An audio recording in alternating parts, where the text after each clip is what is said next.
In September 2013, I had a motorcycle accident, and I had a multi-fragmental tibial plateau fracture, which was plated and screwed to fix the break, but left me with a bad slope in my tibia. My leg was unusable really. I couldn't walk on it. It was complete agony.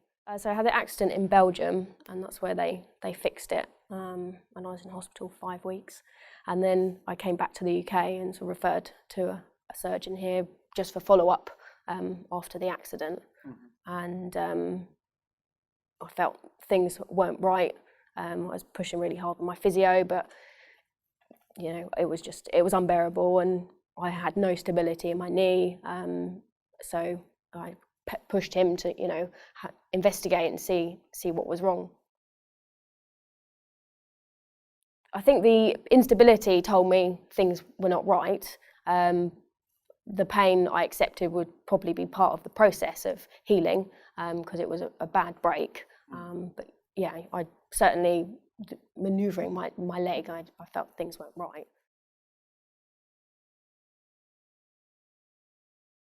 In terms of stability, you can keep pushing with your physio and try and make the leg and the knee stronger by building the muscle and take the screws out, because it's, you know, a less sort of aggressive route to go down. Or, you know, we refer you on to someone else and see about changing things in your knee. So I decided, let's have a look and take the screws out, because there's less risk. And after that operation, he said those screws coming out aren't going to help anything. Your knee, when I was under, just the hyperextension was so big. He said you'll never be able to walk on that knee. But he said the work to correct the corrective surgery is out of my depth. So he referred me to Mr. Wilson. So after I had the break, I was non-weight bearing for sort of 2 to 3 months, and on crutches, or? Yeah, on crutches and in a leg brace. And as I say, I was, you know, pushing with my physio. I'm quite an active person, so the physio, I went at it 110%. I was really determined with it. So I was trying more and more to get off the crutches, but it just wasn't happening. And in fact, the pain levels were getting worse, and I ended up just being able to manoeuvre on crutches around the house and at work, and I had to get a wheelchair for out and about, because I couldn't end up not being able to walk on my leg even 1 metre, because it was just unbearable. Constant pain, yeah, and the only thing that would take the edge off was morphine patches, and so it was a very high intense, you know, level of pain. You know, it was everything. I couldn't do anything. I couldn't walk on my leg at all, and I was just in complete agony. Yeah, so obviously it was quite a big operation, and I wanted to get some other opinions and see if I was going down the right course with Mr. Wilson, or if there was other ways to go about it. So the other opinions I got were similar. I went to France to see a doctor there and another surgeon in the UK, and the surgeon in the UK, well, they both wanted to do the metalwork removal and then do the slope change in osteotomy in separate procedures. And in France, he was willing to do it all in one go. And as much as I wanted it to all be over with, I thought I'd err on the side of caution and go the slower route, even though I'd be obviously in pain no longer. But it's a big operation, so I wanted to be cautious and make sure I was making the right decision. Well, I wanted to be up and running again, doing all of my sports, and, you know, back to normal really, because that's in my head. I was 26 at the time. That's all you want, is just to be back to normal and have your life back. It was quite hard, because I honestly couldn't see the light at the end of the tunnel. I thought it'd take a miracle for my knee to be functioning again, because, you know, the level of pain and, you know, disability that it had left me with was so severe. You know, it was really hard to imagine being normal again. So I had this internal battle with telling myself it's going to be fine, you know, we'll get there, and the other side of my, you know, conscious telling me you've got to be realistic, you know, look at yourself, you can't walk, so yeah, it's unrealistic, you know, to expect very much, to be honest. So I had this internal battle really of trying to be positive, but you know, yeah.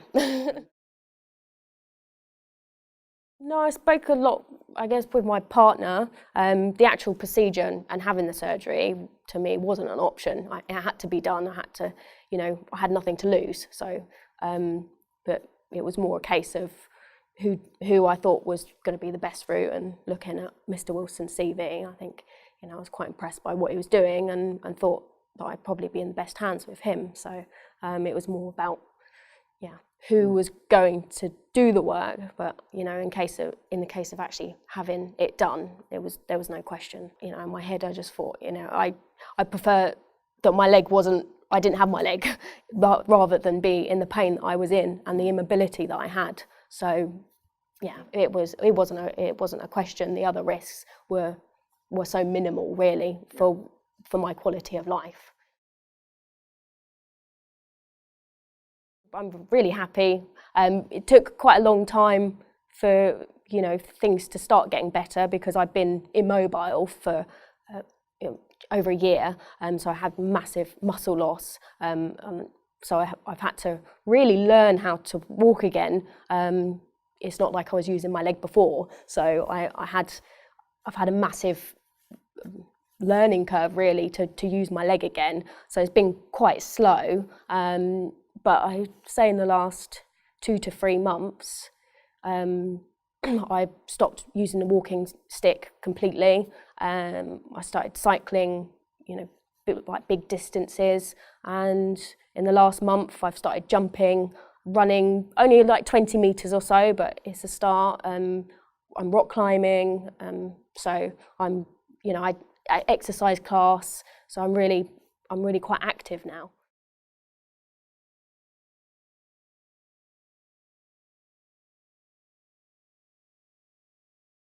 Maybe 6 to 8 weeks after, it was getting more comfortable, certainly. Initially, it was pretty agonising probably for the first week, but I had a massive slope change, and it was 20 millimetres, so it was a big operation, so it's to be expected. I mean, it's one of those things, I think, where it goes up and down a little bit, so you have good days and you have bad days, but and in terms of my leg, I felt quite quickly, probably after a month or so, I could feel the difference in the stability. For example, you know, I'd always sit with my leg elevated, and I'd need to prop my knee up with a pillow all the time because my knee just dropped backwards the wrong way. And I felt, you know, quite quickly afterwards, I didn't need to do that anymore because my knee was secure. So there was things like that just, you know, I could see very quickly, you know, quite a big difference.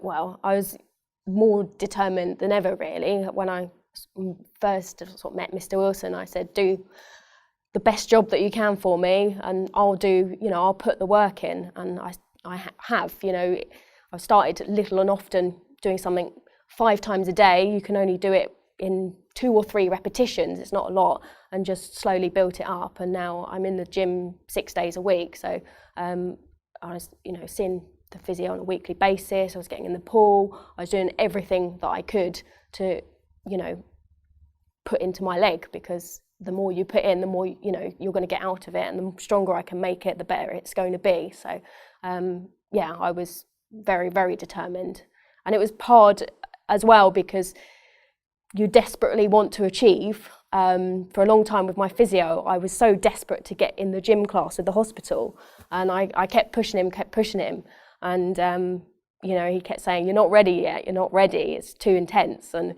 you know, we did a session for him, I think, just to satisfy me, and it left me in complete agony for about 3 days after, because I kept going. He said, "How is it feeling?" I said, "I'm in absolute agony." He said, "What do you think you should do?" And I said, "I'm going to push on." So it was, but I learned it's not always the best way to go about it, and it was really hard because I just desperately wanted the progression, and just had to accept that it takes time, and I'm nearly a year down the line, and I'm finally getting there, but it has taken probably 10 months to really get there. So it's finding the right balance, but you need to give it your all, but you also need to listen to yourself and be realistic, as hard as that is sometimes. When I first met Mr. Wilson, he told me a realistic expectation, he said, is to walk again, but he said, I can't guarantee you'll ever walk again pain-free, so that's something that you need to accept. And even after the surgery, that's what they kept telling me, is that walking will always be painful for you. And when I initially met Mr. Wilson, it's not what I wanted to hear, and I was quite angry. And because when you're active and you're young, you don't want to hear that the simple act of walking might still be a challenge for you the rest of your life. So it was difficult to hear that, and as I say, I was I was quite angry about it. I'd say I always know if it's not quite right, well, nearly always.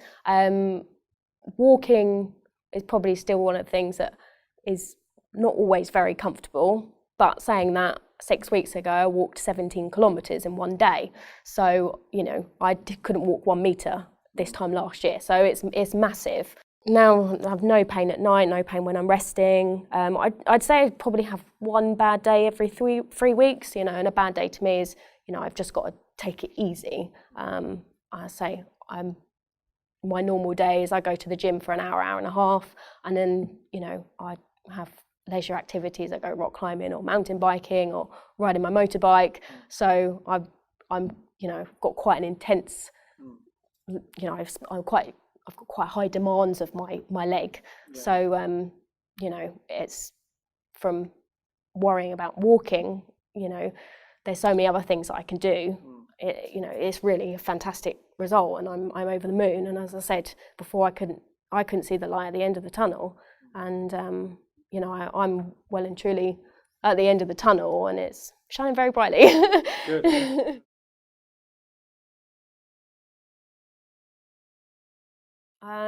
So I've recently found a Facebook page actually with tibial plateau fractures, and it is a particularly nasty fracture, and it's very interesting because what your guides are trying to do with raising the profile of osteotomies, a lot of people on this Facebook page are being told, they're 1-2 years down the line of having a break, they still can't walk, and they're in a lot of pain, and they're being told their only option is knee replacement, and a lot of them aren't old enough. So for them, they're quite, obviously concerned, but they think they've got no other choice. So it's very interesting because there's so many people actually in similar positions, and so I'm trying to tell them as well there is another choice, and it works, and it's not as obviously it's not as invasive and have a whole knee replacement, especially when you're not old, not really old enough to have one.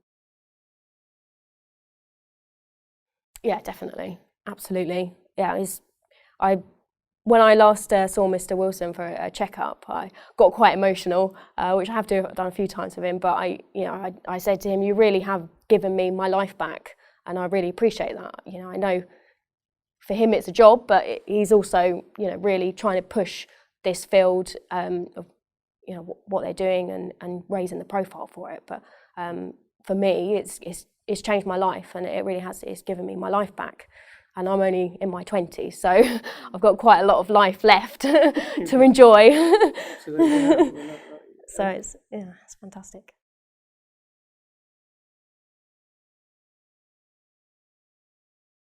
No, not for the osteotomy. I mean, it would have been nice. I saw other testimonials from patients, but obviously not the same as what I had, because one was, you know, quite complex and quite severe, because it was a huge opening and quite a big change. So the other testimonials were quite positive, and it was helpful to see what other people, you know, could do before and after.